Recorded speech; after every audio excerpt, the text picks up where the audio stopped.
Next, I'll talk about fractions. To understand fractions, let me define one more classification of numbers, that is real numbers.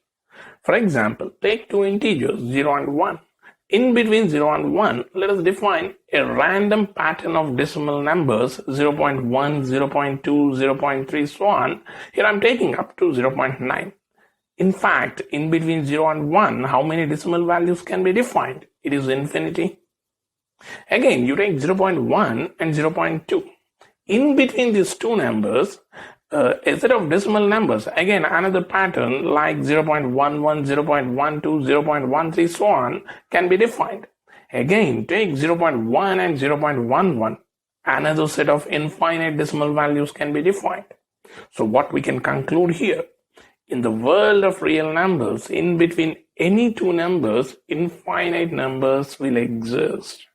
So real numbers can be defined as a set which includes all integers and decimal values ranging in between minus infinity and plus infinity.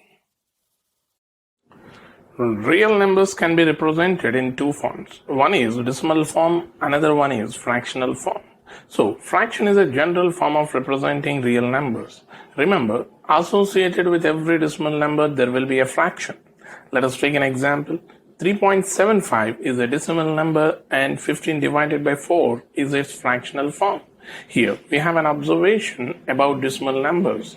In the number 3.75, 3 is an integer value to which the given decimal number 0.75 belongs to. In any decimal representation, the number after decimal point belongs to the integer that presents before the decimal point.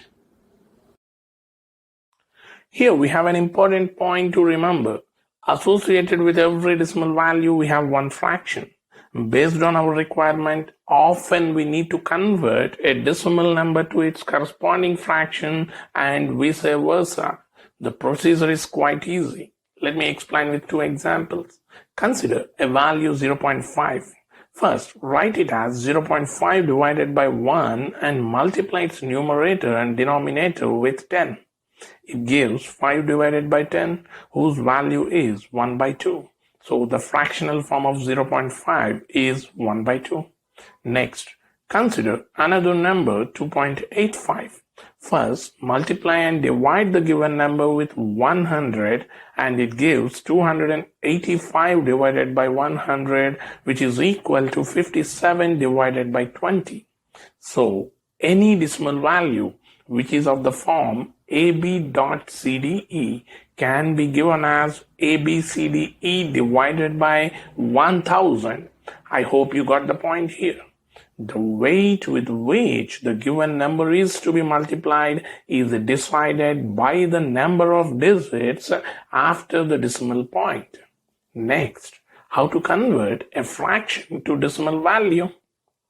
Simple. A division operation can make this conversion.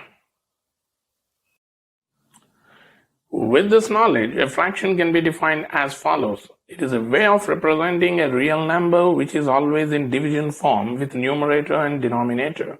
So a fraction will always be in the form of numerator divided by denominator. Here we have a set of observations. First one, numerator and denominator values are usually integers. Second one, denominator should never be equal to 0.